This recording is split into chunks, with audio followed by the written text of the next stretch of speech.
Ikki bo'ldim. Dasturxonni mana joylashtirdim. Batareyaklarim mana chiroyli qilib taxladim.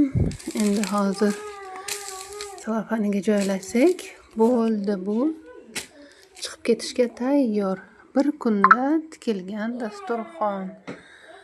Tez tikkan bo'lsam ham, lekin choklarini chiroyli qilib tikdim. Ama chiroyli qilib naqa qildim. Aha, sen o'zi молодец. Mana choklari.